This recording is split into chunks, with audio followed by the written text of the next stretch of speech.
Welcome to रोजगार academy.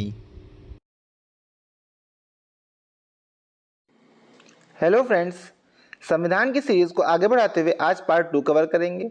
इसमें वो सभी इंपॉर्टेंट और सिलेक्टेड क्वेश्चंस लिए गए जो आपके आने वाले एग्जाम के लिए बहुत ही ज़्यादा बेनिफिशियल होंगे। अगर आप किसी भी कॉम्पिटिटिव एग्जाम की तैयारी कर रहे हैं तो आपके लिए संविधान का टॉपिक बहुत ही इंपॉर्टेंट होने वाला है। ओके, तो चलिए शुरू करते हैं अपनी आज की सीरीज। फर्स्ट क्वेश्चन है, महान्यायवादी की नियुक्ति कौन करता है? महान्यायवादी यानी अटॉर्नी जनरल, जो किस अनुच्छेद में आता है? आर्टिकल 76 के अंतर्गत इसकी नियुक्ति की जाती है। और कौन नियुक्ति करता है? तो इसका करेक्ट ऑप्शन है ऑप्शन नंबर ए, राष्ट्रपति। तो याद रखिएगा, महान्यायवादी की नियुक्ति राष्ट्रपति करता है। ये देश का सर्वोच्च विधि अधिकारी होता है, इसको भी आप लोग याद रखिएगा। नेक्स्ट क्वेश्चन है, महान्यायवादी की नियुक्ति किस अनुच्छेद के अंतर्गत की जाती है? हमने भी बात की। इसका करेक्ट ऑप्शन होगा ऑप्शन नंबर ए, आर्टिकल 76। तो याद रखिएगा, अनुच्छेद 76 के अंतर्गत महान्यायवादी यानी अटॉर्नी जनरल की नियुक्ति की जाती है राष्ट्रपति के द्वारा। आइए आगे बढ़ते हैं। नेक्स्ट क्वेश्चन है, महान्यायवादी को उसके पद से कैसे हटाया जा सकता है? तो इसका करेक्ट ऑप्शन है ऑप्शन नंबर ए, महाअभियोग द्वारा। ओके, और हटाएगा कौन? ये भी याद रखिएगा, संसद की एक प्रक्रिया के द्वारा। ओके, उसके बाद राष्ट्रपति इसमें लास्ट में साइन करेगा हटाने के लिए। पहले संसद में जाएगा, संसद में पास होने के बाद राष्ट्रपति इसमें साइन करके इन पे महाभियोग कंप्लीट किया जाएगा और इन्हें पद से हटा दिया जाएगा। नेक्स्ट क्वेश्चन है, भारत के महान्यायवादी को वोट डालने का अधिकार नहीं है, यह किस अनुच्छेद में है? तो इसका करेक्ट ऑप्शन है ऑप्शन नंबर डी, आर्टिकल 88 यानी अनुच्छेद 88 में क्या दिया गया है?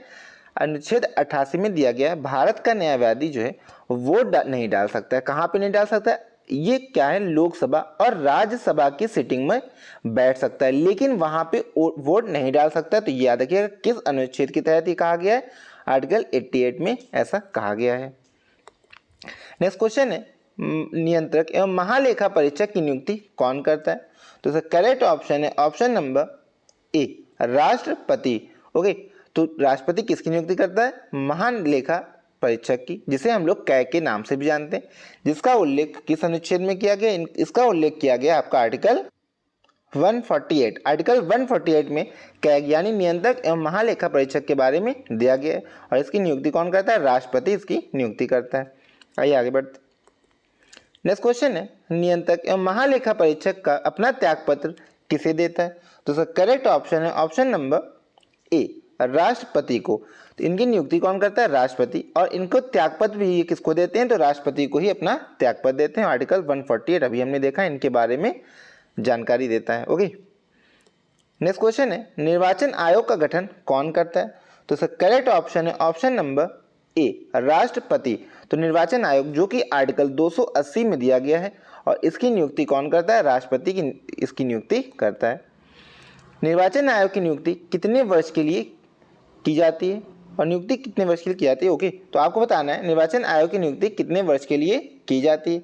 तो इसका करेक्ट ऑप्शन है ऑप्शन नंबर ए, 5 वर्ष। तो निर्वाचन आयोग की नियुक्ति 5 वर्ष के लिए की जाती है, जो कि अनुच्छेद 280 में है। तो इसको भी आप लोग याद रखिएगा। नेक्स्ट क्वेश्चन है, दिनेश गोस्वामी समिति किससे संबंधित है? तो इसका करेक्ट ऑप्शन है ऑप्शन नंबर बी, निर्वाचन आयोग से। तो दिनेश गोस्वामी समिति निर्वाचन आयोग से संबंधित है, उसको भी आप लोग ध्यान रखिएगा।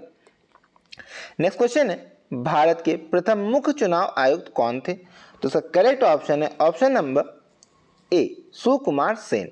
सुकुमार सेन भारत के प्रथम मुख्य चुनाव आयुक्त थे। नेक्स्ट क्वेश्चन है, संविधान के किस भाग में संघीय न्यायपालिका का उल्लेख है? तो इसका करेक्ट ऑप्शन है ऑप्शन नंबर ए, भाग 5 में। तो भाग 5 में संविधान की संघीय न्यायपालिका का उल्लेख है, तो इसको भी आप लोग याद रखिएगा। ओके, आइए आगे बढ़ते हैं।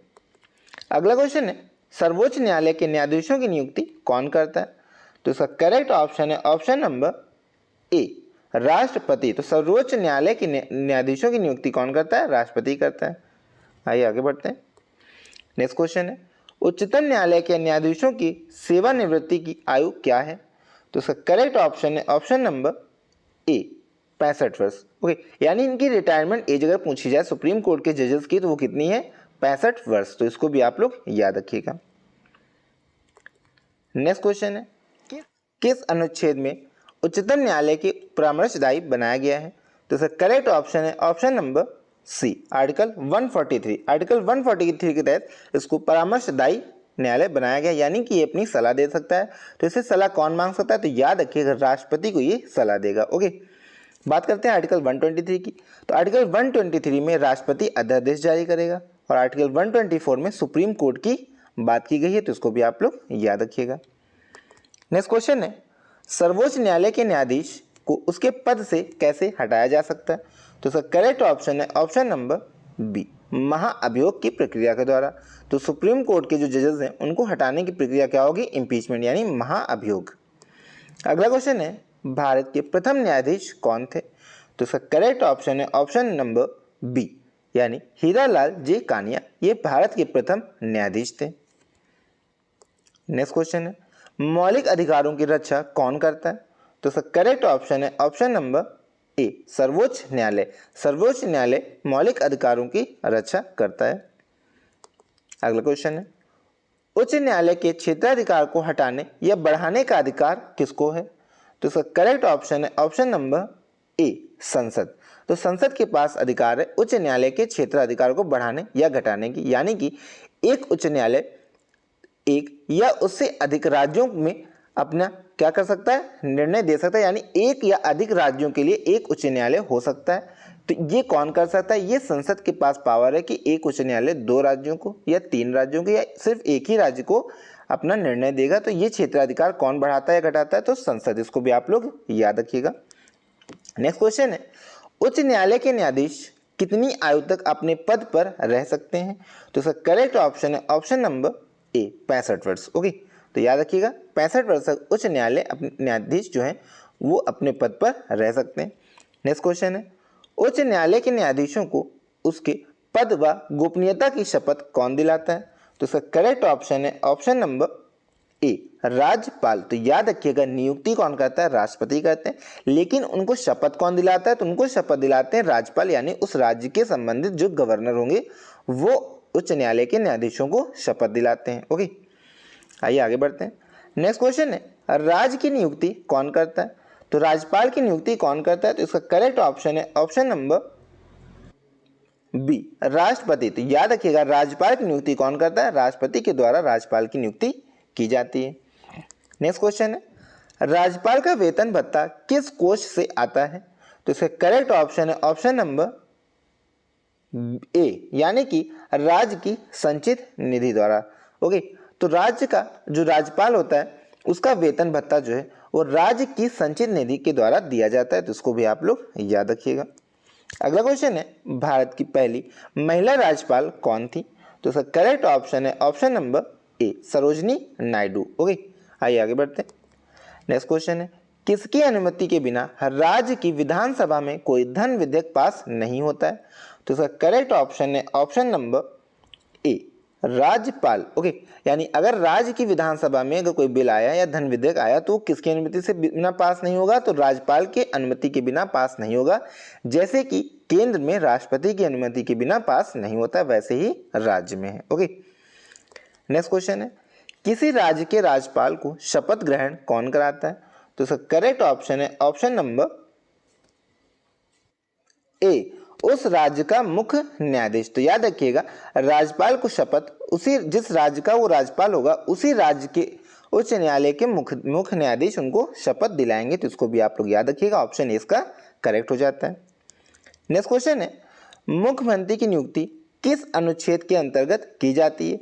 तो इसका करेक्ट ऑप्शन है option number A, article 163। Article 163 के तहत मुख्यमंत्री की नियुक्ति की जाती है। नेक्स्ट क्वेश्चन है, कौन सी महिला प्रथम मुख्यमंत्री बनी? तो इसका करेक्ट ऑप्शन है option number A, Sucheta Kripalani. और किस राज्य की थी? ये भी याद रखिएगा, उत्तर प्रदेश राज्य से संबंधित थी। यहाँ की ये पहली सीएम थी और देश की भी पहली महिला सीएम थी। नेक्स्ट क्वेश्चन है, विधानसभा का सदस्य बनने के लिए आवश्यक न्यूनतम आयु कितनी है? तो इसका करेक्ट ऑप्शन है ऑप्शन नंबर बी, यानी कि 25 है। तो विधानसभा का अध्यक्ष बनने के लिए 25 वर्ष की जो आयु है वो न्यूनतम आयु रखी गई है। नेक्स्ट क्वेश्चन है विधान परिषद के सदस्य के लिए न्यूनतम आयु कितनी होती है? तो इसका करेक्ट ऑप्शन है ऑप्शन नंबर बी 30 वर्ष। नेक्स्ट क्वेश्चन है विधानसभा का सदस्य चुने जाने बिना कोई मंत्री अपने पद पर कितने समय तक रह सकता है? तो इसका करेक्ट ऑप्शन है ऑप्शन नंबर बी 6 माह। तो याद रखिएगा विधानसभा का सदस्य चुने बिना, यानी वो विधानसभा का सदस्य नहीं है फिर भी वह 6 माह तक क्या रह सकता है? विधानसभा का सदस्य रह सकता है। लेकिन इस 6 माह के अंतर्गत अगर वह किसी भी जगह से नियुक्त नहीं होता है, यानी कि वो सदस्य नहीं चुना जाता है, तो उसका पद जो है समाप्त कर दिया जाएगा। ओके, यानी अगर वो 6 माह के भीतर कहीं से इलेक्शन नहीं जीतता है तो उसका पद समाप्त कर दिया जाएगा। आइए आगे बढ़ते हैं। नेक्स्ट क्वेश्चन है किस संशोधन द्वारा विधानसभा में निर्वाचित सदस्यों की दल बदल पर रोक लगाई गई है? तो इसका करेक्ट ऑप्शन है ऑप्शन नंबर ए 52वें संविधान संशोधन, जो कि कब आया था? 1985 में आया था। और अगर आपसे पूछा जाए किसकी गवर्नमेंट में आया था तो राजीव गांधी की गवर्नमेंट पे आया था। और 1985 52वां संविधान संशोधन जो दल बदल पर रोक लगाता है। अगला क्वेश्चन है भारत में कितने प्रकार की आपातकालीन व्यवस्थाओं पर विचार किया गया है? तो इसका करेक्ट ऑप्शन है ऑप्शन नंबर ए 3, यानी हमारे भारत में 3 प्रकार की आपातकालीन व्यवस्थाएं जिससे हमने अभी बात करी थी। एक क्या होता है? राष्ट्रपति शासन। ओके, दूसरा एक वित्तीय आपातकाल हो गया। ओके, और एक राष्ट्रीय आपातकाल। ओके, आइए आगे बढ़ते हैं। नेक्स्ट क्वेश्चन है भारत में अब तक कितनी बार आपातकाल की घोषणा की गई है? तो इसका करेक्ट ऑप्शन है ऑप्शन नंबर डी 3 बार। तो याद रखिएगा भारत में अब तक 3 बार आपातकाल की घोषणा की गई है।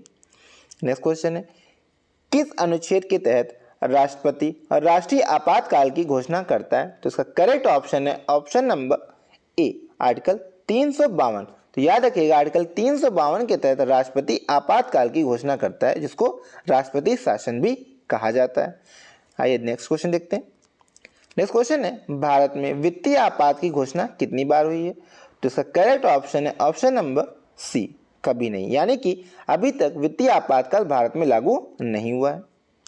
नेक्स्ट क्वेश्चन है संविधान के किस भाग में पंचायती राज व्यवस्था का वर्णन है? तो इसका करेक्ट ऑप्शन है ऑप्शन नंबर ए भाग 9 में। तो भाग 9 में पंचायती राज व्यवस्था का वर्णन किया गया, जो कि आर्टिकल 40 में भी इसका वर्णन किया गया है। आइए आगे बढ़ते हैं। नेक्स्ट क्वेश्चन है संविधान के किस भाग में संशोधन प्रक्रिया का उल्लेख है? तो इसका करेक्ट ऑप्शन है ऑप्शन नंबर ए भाग 20 में। तो भाग 20 में संविधान में संशोधन की प्रक्रिया का उल्लेख है। अगर पूछा जाए किस अनुच्छेद के अंतर्गत संविधान में संशोधन किया जाता है तो उसको भी आप लोग याद रखिएगा, आर्टिकल 368। ओके, इसके अंतर्गत संविधान में संशोधन की प्रक्रिया दी गई है। नेक्स्ट क्वेश्चन है संविधान के किस अनुच्छेद में संशोधन प्रक्रिया का उल्लेख है? तो इस पर हमने अभी बात करी, तो इसका करेक्ट ऑप्शन क्या होगा? Option number A article 368। Okay, आइए आगे बढ़ते हैं। नेक्स्ट क्वेश्चन है भारतीय संविधान में प्रथम संशोधन कब हुआ था? तो इसका करेक्ट ऑप्शन है ऑप्शन नंबर ए 1951, जो कि भूमि सुधार से संबंधित था। तो इसको भी आप लोग याद रखिएगा। अगला क्वेश्चन है किस संविधान संशोधन में लोकसभा का कार्यकाल 6 वर्ष से घटाकर 5 वर्ष कर दिया गया? तो इसका करेक्ट ऑप्शन है ऑप्शन नंबर डी, यानी 44वें संविधान संशोधन द्वारा लोकसभा का कार्यकाल 6 वर्ष से घटा करके 5 वर्ष कर दिया गया। तो इसको भी याद रखिएगा। आइए इनके बारे में बात करते हैं। तो 52वें संविधान संशोधन हमने भी बात की, क्या है? दल बदल। 86वें में क्या दिया गया? इसमें दिया गया जो शिशु होंगे यानी जो बच्चे होंगे 14 वर्ष की आयु तक के बच्चों को फ्री और कंपलसरी एजुकेशन की बात की गई है। 61वें संविधान संशोधन में वोटिंग के लिए दिया गया, यानी वोट डालने की उम्र को 21 वर्ष से घटा करके 18 वर्ष कर दी गई। तो किसके थ्रू? 61वें संविधान संशोधन के द्वारा। इसको भी आप लोग याद रखिएगा, इंपॉर्टेंट क्वेश्चन आपके एग्जाम में पूछा जा सकता है। ओके, आइए आगे बढ़ते हैं। नेक्स्ट क्वेश्चन है संविधान सभा का अस्थायी अध्यक्ष कौन था? तो करेक्ट ऑप्शन है ऑप्शन नंबर डी सच्चिदानंद सिन्हा जी।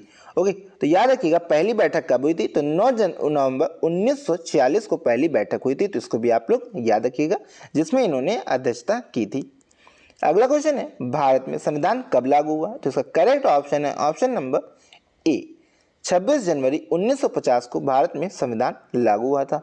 ओके, इसको भी आप लोग याद रखिए। और पूछा जाए अडॉप्ट कब हुआ था, तो यानी अंगीकार कब हुआ था, तो उसका ऑप्शन क्या होगा, सी, यानी 26 नवंबर 1949। ओके, नेक्स्ट क्वेश्चन है, संविधान निर्माताओं ने सबसे अधिक ध्यान किस पर दिया, तो इसका करेक्ट ऑप्शन है ऑप्शन नंबर ए, प्रस्तावना पर। तो याद रखिएगा, संविधान निर्माताओं ने सबसे अधिक ध्यान प्रस्तावना पर दिया। अगला क्वेश्चन है, भारतीय संविधान की उद्देशिका यानी प्रस्तावना में परिवर्तन किस संविधान संशोधन में किया गया, तो इसका करेक्ट ऑप्शन है ऑप्शन नंबर डी, 42वें संविधान संशोधन के द्वारा उद्देशिका यानी प्रस्तावना में संशोधन किया गया था। नेक्स्ट क्वेश्चन है, भारत में किस प्रकार की शासन व्यवस्था अपनाई गई है, तो इसका करेक्ट ऑप्शन है ऑप्शन नंबर ए, ब्रिटिश, यानी कि ब्रिटिश पार्लियामेंट्री सिस्टम भारत में अपनाया गया है। नेक्स्ट क्वेश्चन है, भारतीय संविधान का कौन सा लक्षण आयरिश यानी आयरलैंड संविधान से अनुप्रेरित है, तो इसका करेक्ट ऑप्शन है ऑप्शन नंबर ए, राज्य के नीति निदेशक तत्व। तो याद रखिएगा, राज्य के नीति निदेशक तत्व जो है वो आयरलैंड संविधान से प्रेरित है। ओके, आगे बढ़ते हैं। नेक्स्ट क्वेश्चन है, भारतीय संविधान का सबसे बड़ा एकाकी स्रोत कौन सा है, तो इसका करेक्ट ऑप्शन है option number A, government of India act 1935। तो याद रखिएगा, भारत का सबसे बड़ा जो स्रोत है संविधान का वो कहाँ से लिया गया है, वो लिया गया 1935 के भारत शासन अधिनियम एक्ट से। ओके, नेक्स्ट क्वेश्चन है, विधि की समझ क्षमता कहाँ से ली गई है, तो इसका करेक्ट ऑप्शन है ऑप्शन नंबर बी, यानी कि ब्रिटेन। तो याद रखिएगा, विधि के समझ क्षमता जो है वो इंग्लैंड यानी ब्रिटेन से ली गई है। अगला क्वेश्चन है, प्रस्तावना की भाषा किस देश से ली गई है, तो इसका करेक्ट ऑप्शन है option number D, Australia.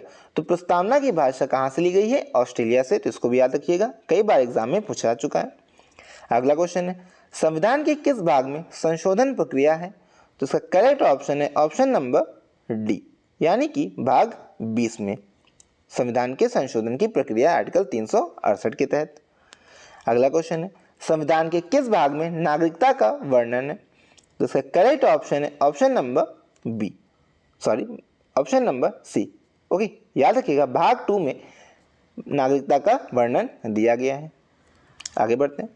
Next question है, भारतीय संविधान के किस अनुच्छेद में लिखा है कि भारत राज्यों का संघ होगा, तो इसका करेक्ट ऑप्शन है ऑप्शन नंबर ए, यानी आर्टिकल 1। तो याद रखिएगा, अनुच्छेद 1 में भारत राज्यों का संघ होगा, ये इसमें दिया गया है। अगला क्वेश्चन है, भारतीय संविधान के किस अनुच्छेद में कल्याणकारी राज्य की अवधारणा वर्णित है, तो इसका करेक्ट ऑप्शन है ऑप्शन नंबर सी, अनुच्छेद 39। ओके, तो याद रखिएगा, कल्याणकारी राज्य की अवधारणा आर्टिकल 39 में दी गई है। अगला क्वेश्चन है, संविधान के किस अनुच्छेद में मंत्रिमंडल शब्द का प्रयोग संविधान में एक बार हुआ है, तो इसका करेक्ट ऑप्शन है ऑप्शन नंबर सी, 352। तो आर्टिकल 352 में मंत्रिमंडल शब्द का उल्लेख किया गया। तो याद रखिएगा, संविधान में एकमात्र ऐसा आर्टिकल है जहां पे मंत्रिमंडल शब्द का उल्लेख किया गया, वो है आर्टिकल 352। नेक्स्ट क्वेश्चन है, संविधान में किस अनुच्छेद के अंतर्गत आधि न्यायालय या जिला न्यायालय का वर्णन है, तो इसका करेक्ट ऑप्शन है ऑप्शन नंबर बी, यानी कि आर्टिकल 233। याद रखिएगा, आर्टिकल 233 में अधीनस्थ न्यायालय और जिला न्यायालयों का वर्णन है। नेक्स्ट क्वेश्चन है, अनुच्छेद 356 का संबंध किससे है, तो इसका करेक्ट ऑप्शन है ऑप्शन नंबर ए, राष्ट्रपति शासन से। तो याद रखिएगा, राष्ट्रपति शासन आर्टिकल 356 में दिया गया है। नेक्स्ट क्वेश्चन है, संविधान के किस अनुच्छेद के अंतर्गत राज्य सरकार को ग्राम पंचायत के संगठन का निर्देश दिया गया है, तो करेक्ट ऑप्शन है ऑप्शन नंबर डी, आर्टिकल 40। तो याद रखिएगा, आर्टिकल 40 में क्या दिया गया है, आर्टिकल 40 में ग्राम पंचायत के गठन की बात की गई है राज्य सरकार के द्वारा। ओके, नेक्स्ट क्वेश्चन है, किस अनुच्छेद के अंतर्गत उपराष्ट्रपति पद की व्यवस्था है, तो इसका करेक्ट ऑप्शन है ऑप्शन नंबर ए, आर्टिकल 63। तो याद रखिएगा, आर्टिकल 63 के तहत उपराष्ट्रपति की व्यवस्था की गई है। ओके, आर्टिकल 52 में राष्ट्रपति, आर्टिकल 61 में इम्पीचमेंट यानी महाभियोग के बारे में, और आर्टिकल 72 में क्षमादान दी गई है जो राष्ट्रपति के अंतर्गत आती है। ओके, नेक्स्ट क्वेश्चन है, वित्तीय आपात की घोषणा किस अनुच्छेद के अंतर्गत होती है, तो इसका करेक्ट ऑप्शन है ऑप्शन नंबर बी, आर्टिकल 360। तो याद रखिएगा, वित्तीय आपातकाल की घोषणा आर्टिकल 360 के तहत की जाती है। अगर बात की जाए भारत में कितनी बार अभी तक वित्तीय आपातकाल की घोषणा की गई है, तो याद रखिएगा अभी तक भारत में एक भी बार वित्तीय आपातकाल की घोषणा नहीं की गई है। आइए आगे बढ़ते हैं। नेक्स्ट क्वेश्चन है, भारतीय संविधान में भारत को कैसे वर्णित किया गया है? तो इसका करेक्ट ऑप्शन है ऑप्शन नंबर ए, राज्यों का संघ। तो याद रखिएगा भारत को संविधान में राज्यों का संघ कहा गया है, जो कि आर्टिकल 1 में आता है। नेक्स्ट क्वेश्चन है, नए राज्यों का गठन अथवा उसकी सीमा में परिवर्तन करने का अधिकार किसको है? तो इसका करेक्ट ऑप्शन है ऑप्शन नंबर डी, संसद को। ओके, तो नए राज्यों के गठन या उसकी सीमा में परिवर्तन करने का अधिकार संसद को है। आइए आगे बढ़ते हैं। अगला क्वेश्चन है, भाषाई आधार पर राज्यों का पुनर्गठन किस वर्ष किया गया? तो इसका करेक्ट ऑप्शन है ऑप्शन नंबर ए, यानी कि 1956। तो भाषाई आधार पर राज्यों का पुनर्गठन कब किया गया? 1956 में। ओके, आइए आगे बढ़ते हैं। नेक्स्ट क्वेश्चन है, भारत में इस समय कितने राज्य व केंद्र शासित प्रदेश हैं? तो इसका करेक्ट ऑप्शन है ऑप्शन नंबर ए, 28 राज्य व 8 केंद्र शासित प्रदेश इस समय भारत में स्थित हैं। अगला क्वेश्चन है, किस संवैधानिक संशोधन के अंतर्गत सिक्किम को भारत का सह राज्य बनाया गया? तो इसका करेक्ट ऑप्शन है ऑप्शन नंबर बी, 35वें संविधान संशोधन। तो याद रखिएगा 35वें संविधान संशोधन के द्वारा सिक्किम को भारत का सह राज्य बनाया गया था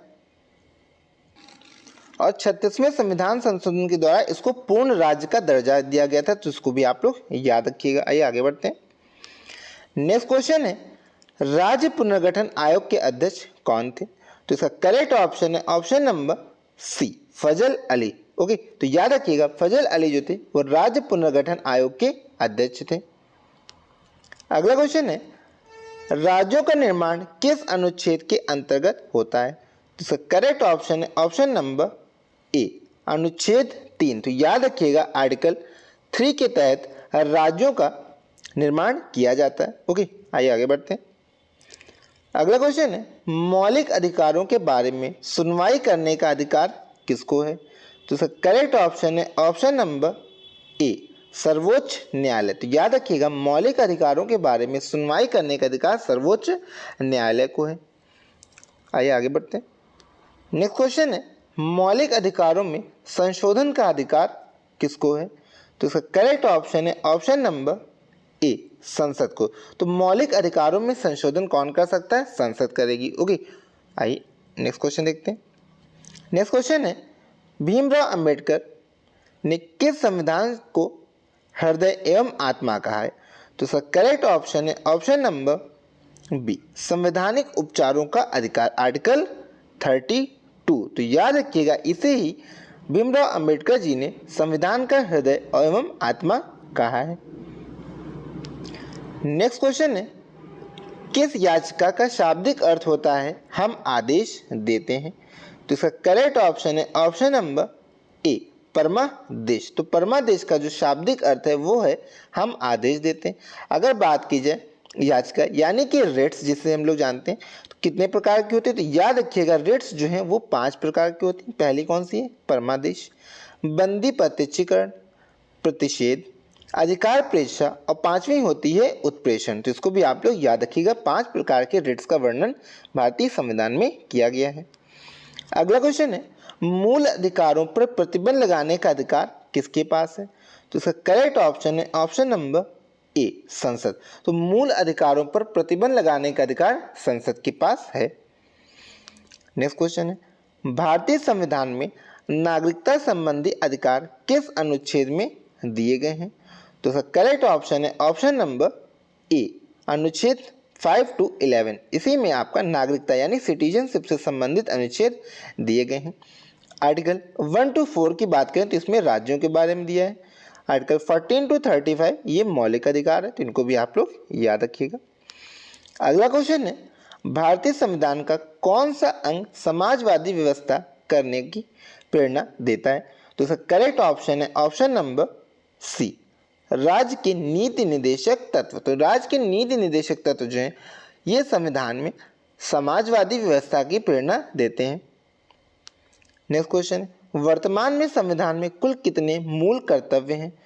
इसका करेक्ट ऑप्शन है ऑप्शन नंबर बी 11। तो याद रखिएगा वर्तमान में मूल कर्तव्य कितने हैं? 11 हैं। अगर पूछा जाए मूल संविधान में कितने मूल कर्तव्य थे, तो याद रखिएगा मूल संविधान में एक भी नहीं थे, यानी 0 जो है मूल कर्तव्य थे। उसके बाद 10 जोड़े गए थे। अगर पूछा जाए तो पहली बार कब जोड़े गए थे ये 10, तो याद रखिएगा इनको जोड़ा गया था 42वें संविधान संशोधन 1976 के द्वारा। और किस कमेटी की सिफारिश पे अगर पूछा जाए तो ये भी याद रखिएगा स्वर्ण सिंह समिति की सिफारिश पे इसको जोड़ा गया था। उसके बाद जो 11वां जोड़ा गया था वो जोड़ा गया था 1986 में, तो इसको भी याद रखिएगा। इसमें क्या कहा गया, इसमें जो है कंपल्सरी एजुकेशन की बात की गई है 14 वर्ष तक के बच्चों के लिए। ओके, आइए आगे बढ़ते हैं। नेक्स्ट क्वेश्चन है, संविधान में मौलिक कर्तव्य किसके लिए हैं? तो इसका करेक्ट ऑप्शन है ऑप्शन नंबर बी, भारत के सभी नागरिकों के लिए। ओके, तो याद रखिएगा संविधान में मौलिक कर्तव्य किसके लिए हैं? तो इसका करेक्ट ऑप्शन क्या हो गया? सभी नागरिकों के लिए। ओके, यानी ऑप्शन बी। आइए आगे बढ़ते हैं। नेक्स्ट क्वेश्चन है, संसद के 2 क्रमिक अधिवेशन के मध्य कितना समय अंतराल होता है? तो इसका करेक्ट ऑप्शन है ऑप्शन नंबर ए 6 माह। तो याद रखिएगा 2 संसद के अधिवेशन के बीच 6 माह का अंतराल अधिकतम होता है।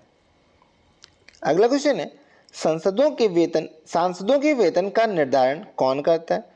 तो इसका करेक्ट ऑप्शन है ऑप्शन नंबर सी, संसद। तो याद रखिएगा सांसद जो होते हैं उनके वेतन का निर्धारण संसद करती है, तो इसको भी आप लोग याद रखिएगा। आइए आगे बढ़ते हैं।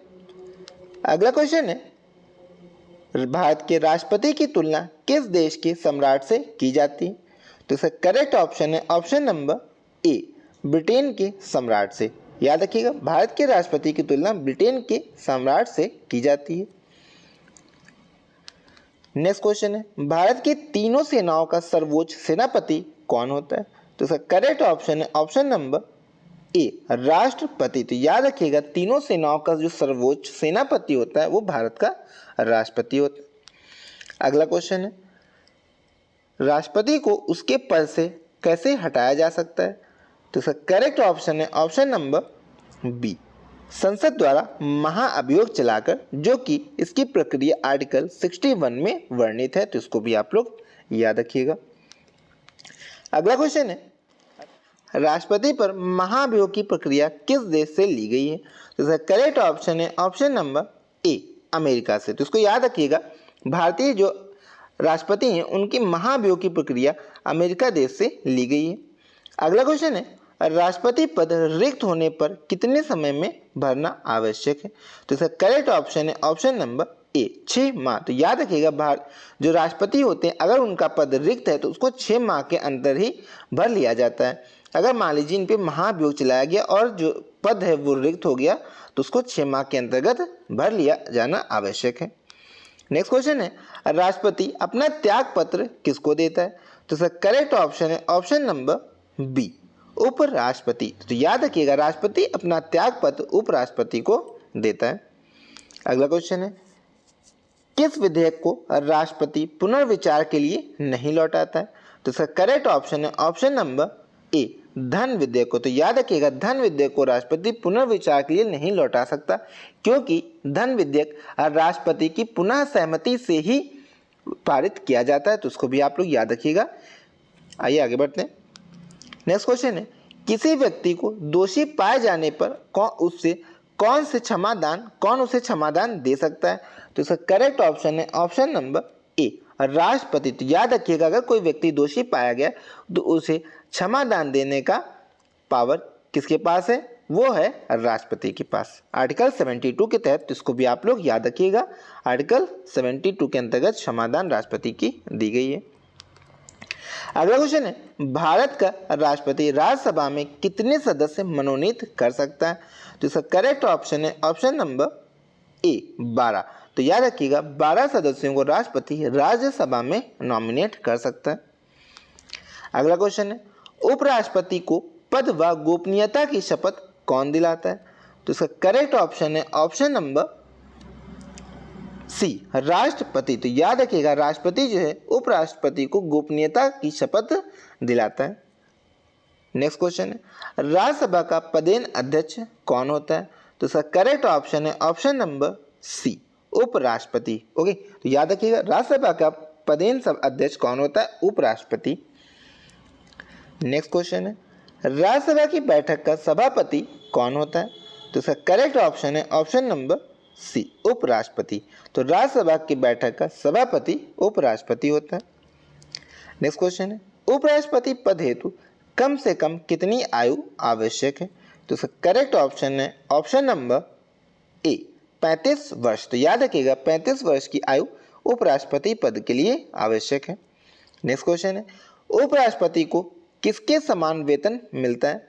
तो इसका करेक्ट ऑप्शन है ऑप्शन नंबर ए लोकसभा अध्यक्ष के समान। तो याद रखिएगा उपराष्ट्रपति को लोकसभा के अध्यक्ष के समान ही वेतन दिया जाता है। अगला क्वेश्चन है संविधान के किस अनुच्छेद में उपराष्ट्रपति का वर्णन है?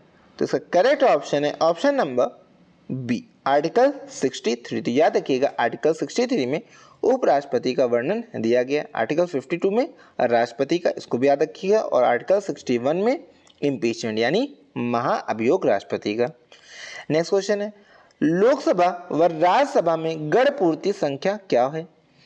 तो गण पूर्ति संख्या इसका करेक्ट ऑप्शन होगा ऑप्शन नंबर ए 1/10। यानी जो कुल सदस्य होंगे उस सदन के, यानी लोकसभा की अगर मीटिंग है, मान लीजिए उसमें 100 मेंबर हैं, ठीक है, उस मीटिंग को चलाने के लिए जितने उपस्थित सदस्य होते हैं उसका 1/10 सदस्य है वो वहां पे मौजूद होने चाहिए, तभी उसको गण पूर्ति कहते हैं। ओके, तभी क्या होगा, मीटिंग उसको आगे बढ़ाई जा सकती है। आइए आगे बढ़ते हैं। नेक्स्ट क्वेश्चन है राज्यसभा के सदस्यों को नामित करने का अधिकार किसको होता है? तो इसका करेक्ट ऑप्शन है ऑप्शन नंबर ए राष्ट्रपति को। तो राज्यसभा के सदस्यों को नामित करने का अधिकार किसको है? राष्ट्रपति को है। नेक्स्ट क्वेश्चन देखते हैं राज्यसभा की प्रथम महिला सचिव कौन थी? तो इसका करेक्ट ऑप्शन है option number b V S. Rama Devi. तो याद रखिएगा प्रथम महिला सचिव कहाँ की? राज्यसभा की। कौन थी? वी.एस. रमा देवी। अगर आपसे सरोजिनी नायडू जी के बारे में, तो ये कौन है? ये भारत की प्रथम गवर्नर थी, यानी प्रथम महिला गवर्नर थी। ओके, और किस राज्य से संबंधित थी? ये उत्तर प्रदेश की भी प्रथम थी और भारत की भी प्रथम महिला राज्यपाल थी। सुचेता कृपलानी जी की बात की जाए तो ये उत्तर प्रदेश की पहली महिला सीएम थी, और पूरे भारत की भी बात की जाए तो ये पूरे भारत की भी प्रथम महिला मुख्यमंत्री थी। मीरा कुमार प्रथम महिला लोकसभा स्पीकर अगर पूछा जाए तो वो कौन थी? मीरा कुमार। ओके, आइए आगे बढ़ते हैं। नेक्स्ट क्वेश्चन है राज्यसभा की प्रथम बैठक कब हुई? तो इसका करेक्ट ऑप्शन है ऑप्शन नंबर ए 13 मई 1952। तो याद रखिएगा राज्यसभा की प्रथम बैठक 13 मई 1952 को हुई थी। अगला क्वेश्चन भारत के कौन से प्रधानमंत्री राज्यसभा के सदस्य रहे हैं? तो इसका करेक्ट ऑप्शन है ऑप्शन नंबर सी ए और बी दोनों, यानी कि इंदिरा गांधी और मनमोहन सिंह, ये दोनों जो हैं ये राज्यसभा से प्रधानमंत्री चुने गए थे, यानी ये राज्यसभा के सदस्य जो प्रधानमंत्री रहे। इनके अलावा अभी तक कोई भी ऐसा राष्ट्र प्रधानमंत्री नहीं रहा है जो राज्यसभा का सदस्य होते हुए प्रधानमंत्री रहा हो। ओके, आइए आगे बढ़ते हैं। नेक्स्ट क्वेश्चन है लोकसभा के सदस्य का कार्यकाल कितना होता है? तो इसका करेक्ट ऑप्शन है ऑप्शन नंबर ए 5 वर्ष। तो याद रखिएगा लोकसभा के सदस्य का कार्यकाल कितना होता है? 5 वर्ष। नेक्स्ट क्वेश्चन है संविधान में लोकसभा में सदस्यों की मूल संख्या क्या है? तो इसका करेक्ट ऑप्शन है ऑप्शन नंबर बी 552। तो याद रखिएगा लोकसभा के सदस्यों की मूल संख्या 552 रखी गई है संविधान में। नेक्स्ट क्वेश्चन है कौन सा राज्य सबसे अधिक प्रतिनिधि लोकसभा में भेजता है? तो इसका करेक्ट ऑप्शन है option number B Uttar Pradesh. तो उत्तर प्रदेश से सबसे अधिक प्रतिनिधि लोकसभा में बैठते हैं, तो इसको भी आप लोग याद रखिएगा। तो दोस्तों यहीं से हमारा आज का लेक्चर समाप्त होता है। आई होप आप सभी ने बहुत ही शानदार तरीके से आज का लेक्चर एंजॉय किया होगा और सभी प्रश्नों को अच्छे से क्लियर किया होगा। तो चलिए मिलते हैं अपने नेक्स्ट वीडियो में, तब तक के लिए गुड डे गुड बाय।